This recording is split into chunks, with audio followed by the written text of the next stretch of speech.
अभी जो टॉपिक है हमारे पास वो आता है बाउंड्री कंडीशन इन इलेक्ट्रोस्टैटिक्स। ठीक है भाई, तो इलेक्ट्रोस्टैटिक्स के अंदर इलेक्ट्रिक फील्ड की क्या क्या बाउंड्री कंडीशन है वो हम यहाँ पे देखेंगे, और उनके बेस पे किस टाइप के न्यूमेरिकल एग्जाम में देखने को मिलते हैं, किस टाइप से न्यूमेरिकल आएंगे और किस टाइप से उनको सोल्व करना है, वो सब हमें यहाँ पे देखने को मिलेगा। ठीक है, चलो देखते हैं। सबसे पहले आता है हमारे पास इलेक्ट्रिक फील्ड का जो परपेंडिकुलर कंपोनेंट होगा इलेक्ट्रोस्टैटिक्स के अंदर, वो क्या रहेगा, डिसकंटिन्यूअस रहेगा भाई। ठीक है, तो परपेंडिकुलर कंपोनेंट है वो डिसकंटिन्यूअस रहेगा। E perpendicular above minus E perpendicular below that is equal to sigma by epsilon naught. इसको याद रख लेना, रट लेना, किस तरह से यूज करना है ये अभी एक क्वेश्चन आएगा, उस क्वेश्चन से समझ में आ जाएगा।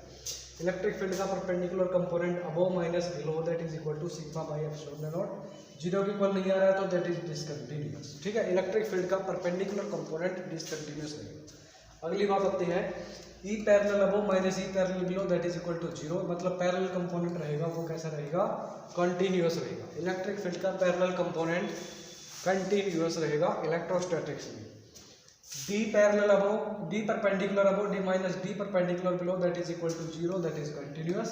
ठीक है, डी का जो परपेंडिकुलर कंपोनेंट रहेगा वो कंटिन्यूअस रहेगा, क्योंकि ई का ये याद रखेंगे आप, ई का डिसकंटिन्यूअस है वहां पे डी का कंटिन्यूअस रहेगा। जहां पे ई का कंटिन्यूअस था पैरेलल कंपोनेंट वहां डी का कैसा रहेगा, डिसकंटिन्यूअस रहेगा। ठीक है, डी और ई में रिलेशन क्या होता है, D is equal to epsilon E. D किसके बराबर होता है, एप्सिलॉन ई के बराबर होता है। ठीक है, उसके बाद नेक्स्ट जो बातें आती है वो क्या है, इलेक्ट्रिक फील्ड हो गया, एक होता है इलेक्ट्रोस्टैटिक्स में पोटेंशियल। तो पोटेंशियल का जो है वो हमारे पास पोटेंशियल जो है कंटिन्यूटी, सो इन डेरिवेटिव नोट। पोटेंशियल जो है वो इलेक्ट्रोस्टैटिक्स के अंदर क्या करता है, कंटिन्यूअस होता है, कि जो प्लेन है उसके अबोव और बिलो दोनों जो पोटेंशियल रहेगा वो सेम रहेगा, पोटेंशियल में वेरिएशन नहीं होता, potential show continuous, but the derivative of potential with respect to N क्या है, नॉर्मल। ठीक है, नॉर्मल टू द प्लेन। तो यहाँ पे एन क्या, v perpendicular above derivative of v above v by n और v below by n that is equal to minus sigma by epsilon naught, that is potential show क्या, discontinuity in electrostatics. Electrostatics के अंदर potential क्या show करता है, discontinuity show करता है। ठीक है, देखते हैं क्वेश्चन है हमारे पास, क्वेश्चन देख लेते हैं, क्वेश्चन से अच्छे से समझ में आएगा क्या कह रहा है question. Suppose the YZ plane form a chargeless boundary between two media और permittivity E left and epsilon left और एप्सिलॉन राइट। ठीक है, दो परमिटिविटी है एप्सिलॉन लेफ्ट और एप्सिलॉन राइट, उनके बीच में एक YZ प्लेन है। ठीक है, तो YZ प्लेन है वो क्या कर रहा है, चार्जलेस बाउंड्री। तो ये हमने फिगर बना दिया यहाँ पे, तो ये इसके अंदर एक YZ प्लेन है, ये वाला YZ प्लेन है भाई हमारे पास, ये इधर x एक्सिस हो गया, इधर माइनस का x एक्सिस हो गया, और ये YZ प्लेन के अंदर हो गया। ठीक है, यहाँ पे दो परमिटिविटी थी लेफ्ट और राइट, ई लेफ्ट और ई राइट, जिनका रेशियो है 1:2। तो लेफ्ट वाले को अगर 1 मान लिया तो राइट वाला 2, तो लेफ्ट वाले को हमने मान लिया 1 तो राइट वाला कितना हो जाएगा 2, परमिटिविटी इन फ्री स्पेस। ठीक है, तो फिर निकालना क्या है, if the uniform electric field on the left is given, left side में इलेक्ट्रिक फील्ड की वैल्यू हमें गिवन है, then find the electric field on the right side. तो राइट साइड के अंदर इलेक्ट्रिक फील्ड ई की वैल्यू हमारे पास क्या रहेगी, ये हमें कैलकुलेट करके लाना है। ठीक है, तो हमने देखा था अभी इलेक्ट्रिक फील्ड का पैरेलल कंपोनेंट इक्वल होता है और परपेंडिकुलर इक्वल कंपोनेंट जो होता है वो डिसकंटिन्यूअस होता है। ठीक है, तो पहले तो पैरेलल कंपोनेंट की बात कर लेते हैं। तो इलेक्ट्रिक फील्ड का लेफ्ट वाला पैरेलल कंपोनेंट इलेक्ट्रिक फील्ड के राइट वाले पैरेलल कंपोनेंट के इक्वल होगा। ठीक है, YZ प्लेन के अंदर है, ये कौन सा प्लेन है, YZ प्लेन है, x तो इसका परपेंडिकुलर हो गया, तो y और z का कंपोनेंट सिर्फ कौन सा कंपोनेंट लेंगे, j और k, y और z के कंपोनेंट क्या हो जाएंगे, जे क्या है unit vector along Y axis, K क्या है unit vector along Z axis. तो यहाँ पे लेफ्ट हैंड साइड का जो कंपोनेंट होगा इलेक्ट्रिक फील्ड का वो राइट हैंड साइड के कंपोनेंट के बराबर हो जाएगा। ठीक है, लेफ्ट वाला इधर वाला हमें पता है, ये गिवन कौन सा है, लेफ्ट वाला गिवन है। तो ई का लेफ्ट का जो कंपोनेंट होगा पैरेलल वो क्या हो जाएगा सी, तो कोई कांस्टेंट है।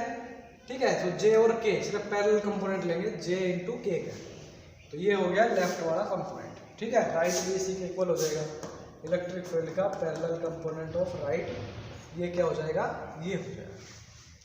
ठीक है, अब परपेंडिकुलर कंपोनेंट चाहिए, तो परपेंडिकुलर कंपोनेंट में क्या हो जाएगा, डी का परपेंडिकुलर कंपोनेंट क्या होता है, कंटिन्यूअस होता है, और डी हमने निकाला था क्या होता है, एप्सिलॉन ई के बराबर होता है।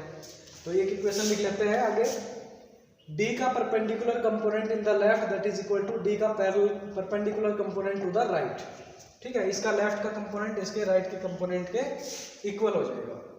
ठीक है, तो ये इसको हम लिख सकते हैं एप्सिलॉन लेफ्ट इनटू ई का परपेंडिकुलर कंपोनेंट इन लेफ्ट, और एप्सिलॉन राइट ई का परपेंडिकुलर कंपोनेंट इन राइट। तो ई का परपेंडिकुलर कंपोनेंट इन राइट निकालना है पैरेलल, तो हमें पता चल गया राइट में क्या है, यही है, ई का पैरेलल कंपोनेंट इन राइट क्या है, यही है। ठीक है, परपेंडिकुलर और चाहिए हमें, पैरेलल वाला मिल गया, परपेंडिकुलर निकालेंगे तो एप्सिलॉन, इसको इधर इधर ले जाओ तो क्या हो जाएगा, एप्सिलॉन बाई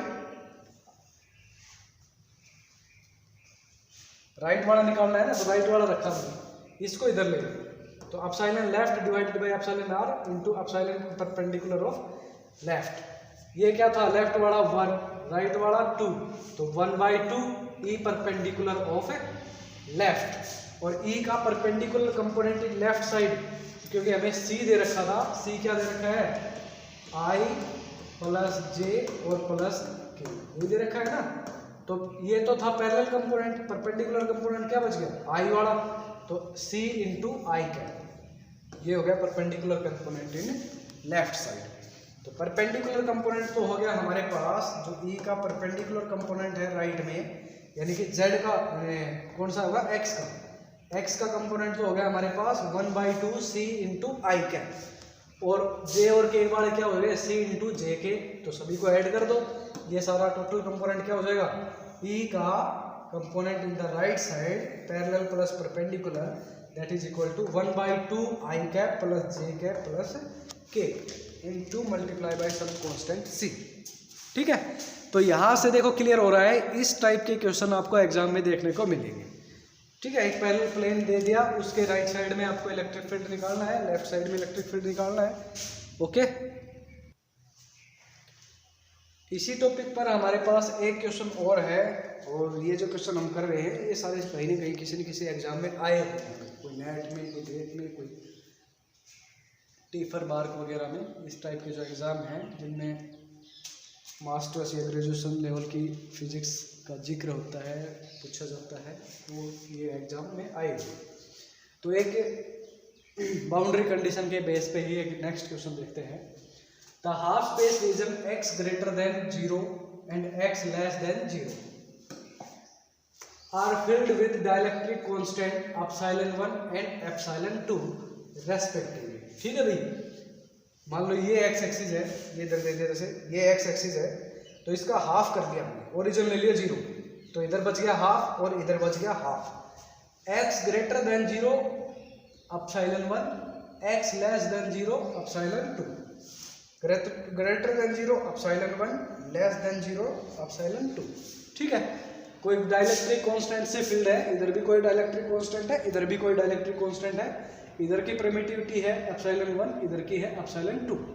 ठीक है, there is a uniform electric field in each part, uniform electric field है यहाँ पे। In the right of the electric field make an angle θ1 to the interface. ठीक है, राइट हैंड साइड में इलेक्ट्रिक फील्ड जो है वो इसके साथ जो इंटरफेस है दोनों के बीच का, ठीक है, उसके साथ एंगल बना रहा है θ1।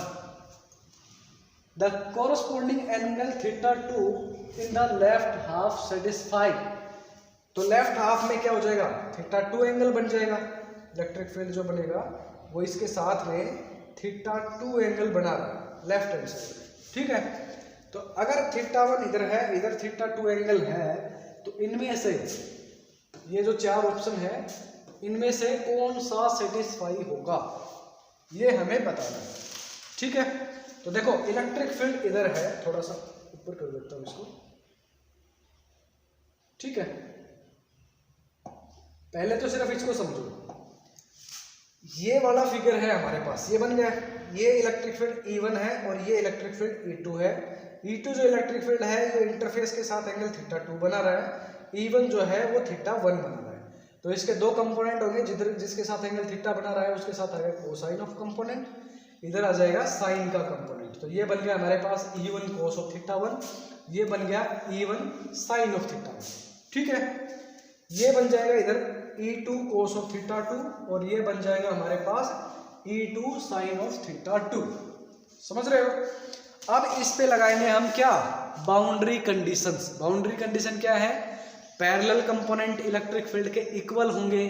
ठीक है, दूसरी बाउंड्री कंडीशन क्या था कि D के जो परपेंडिकुलर कंपोनेंट है वो इक्वल होंगे, क्योंकि हमें तो डिसकंटिन्यूटी नहीं चाहिए ना, हम सिर्फ बाउंड्री कंडीशन वो वाली ही यूज करेंगे जहां पे कंटिन्यूटी शो कर रहा हो। ठीक है, डिसकंटिन्यूटी वाले में फिर थोड़ा कॉम्प्लिकेशन हो जाएगा, तो यहाँ पे हम लेंगे।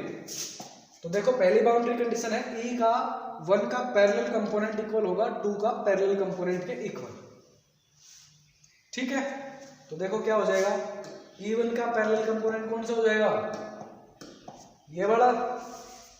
ठीक है, तो E1 cos theta 1 that is equal to E2, ये तो यहाँ से भी क्लियर है कि E1 cos थीटा 1 जो है वो E2 cos थीटा 2 के इक्वल है।